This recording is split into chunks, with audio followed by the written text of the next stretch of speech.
Signs and symbols. Origin. Humans developed the ability to externalize their inner thoughts. They began to communicate using language. Our ancestors used natural materials to create pictorial representations of their reality. Here is an actual cave painting from around 30,000 years ago, found preserved deep inside Chauvet Cave in France. Similar renderings are found in the caves of Spain as well. A common theme among these ancient paintings are animal forms as well as the human hand, perhaps a signature, a story, or a ritual calling. Which is a drawing that resembles the physical object it represents. Pictograms are an important step in the evolution of writing. Here is a ceremonial slate palette found in Egypt dated before 3000 BC. The surrounding scene shows the struggle between civilized humans and the wild and ferocious animals. However, it's difficult to draw pictures of abstract concepts, such as calm, old, dangerous. This is known as an ideogram, or conceptual picture of an abstract idea. Here's an example of this same symbol on an ancient Chinese bronze inscription. It these individual symbols in terms of their meaning to create a message. Meaning plus meaning equals new meaning. Some of the earliest artifacts of this symbolic merging are found in ancient Mesopotamia, now modern Iraq, home of the Sumerians. This is the birthplace of many of the world's earliest civilizations. Here we find clay accounting tablets, which are some of the oldest written documents ever found, some dating before 3000 BC. The rectangular tablets record the payments in cattle, shipments of cattle to shepherds for fattening, and gifts of cattle as an offering. Notice that instead of drawing a picture of 10 sheep, they draw a symbol representing 10 using small notches, and another symbol representing sheep or donkey, meaning simply 10 sheep. We call this proto-writing. Found in Egypt along the Nile River. Dated to around 3100 BC, it contains some of the earliest hieroglyphic inscriptions ever found. The Narmer palette depicts the Egyptian pharaoh Narmer. On the back, we see him to the left of a kneeling prisoner who is about to be struck down by Narmer, who we see standing tall wearing a crown. What we are looking for is on the other side. Between the two bovine heads at the top, we see an inscription of his name. It's written as a fish and a chisel, which translates to Nar-mer, Narmer. Two sounds separated from the pictures, together giving new meaning, a key development in the history of written language. But before they could advance towards what we know of as an alphabet, something had to happen. They needed to save time. There are many ways to share an idea. You can draw a picture, make an engraving, write a song, send a telegraph or an email. But how are these things different? And more importantly, why are they the same? Fundamental particle of all forms of communication. All language allows you to take a thought or mental object and break it down into a series of conceptual chunks. These chunks are externalized using a series of signals or symbols. Humans express themselves using a variation in sound and physical action, as do chirping birds and dancing bees, and man-made machines exchanging a dancing stream of electrical vibrations.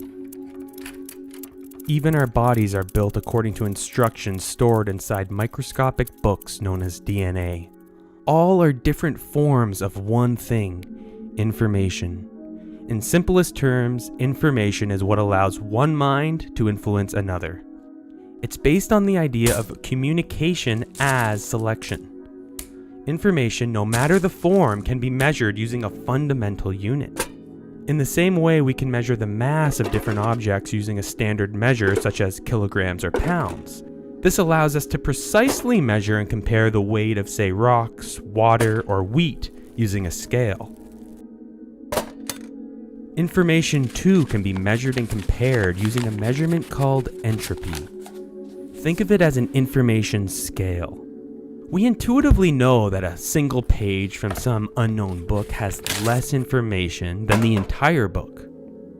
We can describe exactly how much using a unit called the bit, a measure of surprise.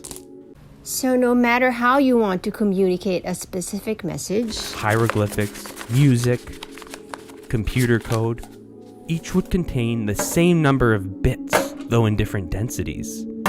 And a bit is linked to a very simple idea. The answer to a yes or no question. Think of it as the language of coins. So how is information actually measured? Does information have a speed limit? A maximum density? Information theory holds the exciting answer to these questions. It's an idea over 3,000 years in the making.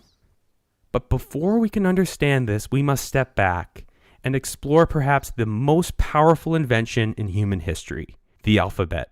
Information is some message stored or transmitted using some medium. When you paint, you are representing your message using a continuous pattern with a seemingly endless number of possible forms. You are free to express yourself. When humans began developing writing systems, we naturally had to divide our world into a finite number of atomic units, which we express using symbols. Now, any written language can be thought of in this way. Messages are formed by arranging symbols in specific patterns. Let's return to 3000 BC and explore two ancient writing systems. First, in ancient Egypt, we had hieroglyphics, a priestly form of communication reserved for governmental, fiscal, magical, and religious purposes. It was practiced by a select few writers known as scribes, and writing was generally unintelligible to the common people. The symbols themselves broadly fall into two categories. Word signs, which are symbols that represent a single meaningful concept, Back. Apple. and sound signs. These symbols represent chunks of sound. Now, the total number of different symbols in common use was over 1,500. And if you divide all of these symbols into word signs versus sound signs, we find a much smaller portion of sound signs. There were around 140 sound signs, and of these, only 33 represented distinct consonants, a tiny fraction of all of the symbols in use. At the time, the medium used to store the symbols was primarily rock, and this was ideal for durable inscriptions, allowing messages to travel into the future. Mobility was not a main concern when communicating messages in this way. However, a new physical medium for storing symbols was emerging at the time.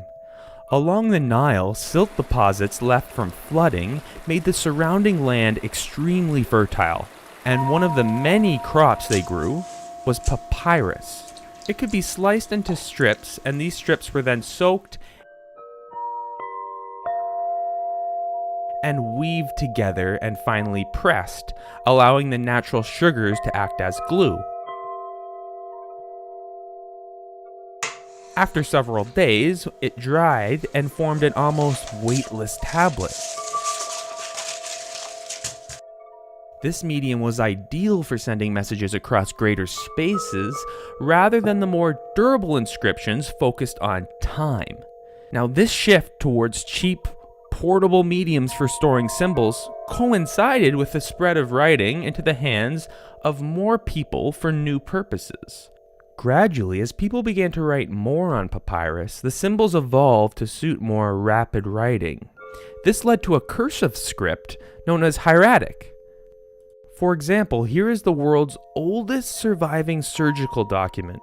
It's written in hieratic script, dated to around 1600 BC. Now, these symbols were based on hieroglyphics, however, the pictures were simplified to match the swiftness of writing, an ancient shorthand. Also, the number of common symbols in use began to shrink down to around 700. By escaping from the heavy medium of stone, thought gained lightness. A marked increase in writing by hand was accompanied by the secularization of writing, thought, and activity. This led to a new writing system called Demotic, around 650 BC, which was devised specifically to facilitate the ease of rapid writing. For example, this text is known as a marriage contract and is one of the earliest known examples of Demotic script. It's interesting to notice that there was a dramatic reduction again in the total number of symbols with this new system, roughly 10% of the total number of symbols used before. This was due to a shift towards the use of phonetic symbols or sound signs over word symbols or meaning signs. And the new simplicity meant that children could be taught to write at a young age. We see this same pattern in other cultures.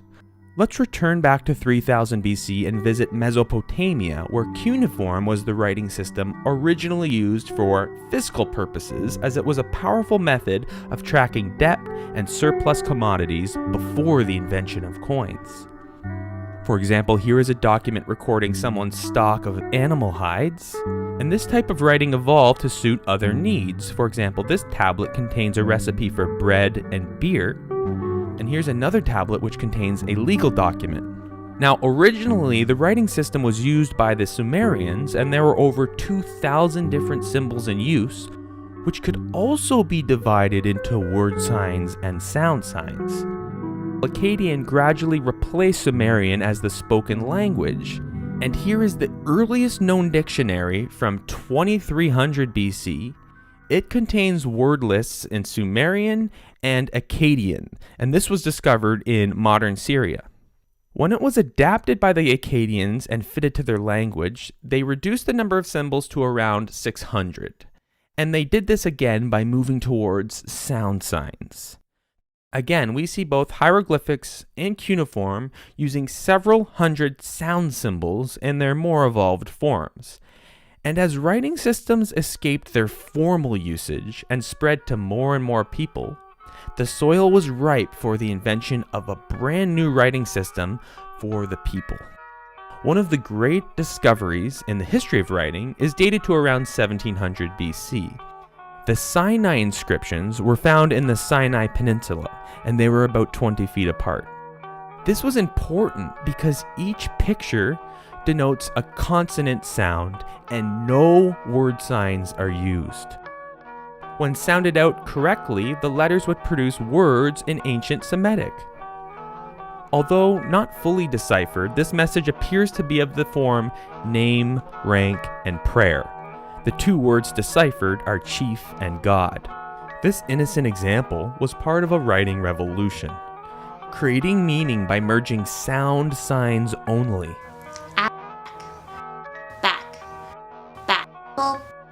Apple. By 1000 BC, we arrive at the Phoenician alphabet, which emerges along the Mediterranean, used by the Phoenicians, who were a maritime trading culture.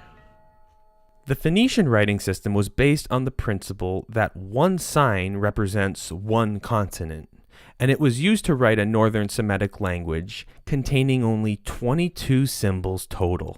These symbols chosen to represent these sounds were often borrowed from hieroglyphic pictures so that the letter's name began with the letter's sound.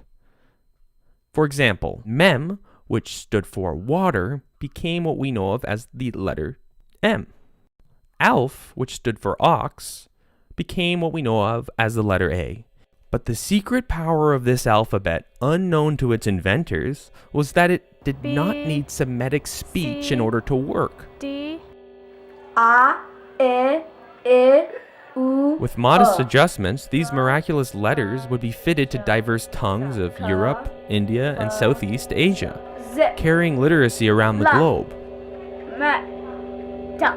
This was the source of the Greek and later Roman alphabet forms we know today.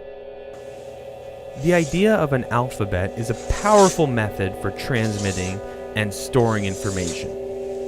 Realize it doesn't really matter what the symbols are or how you choose them or even what language it's in. Information is just a selection from a collection of possible symbols. And over time, we have always looked for faster, more efficient ways of transporting information across greater and greater spaces. And when we try doing this using new mediums which travel faster than any human or animal, an engineering problem presents itself. Hello? Hello?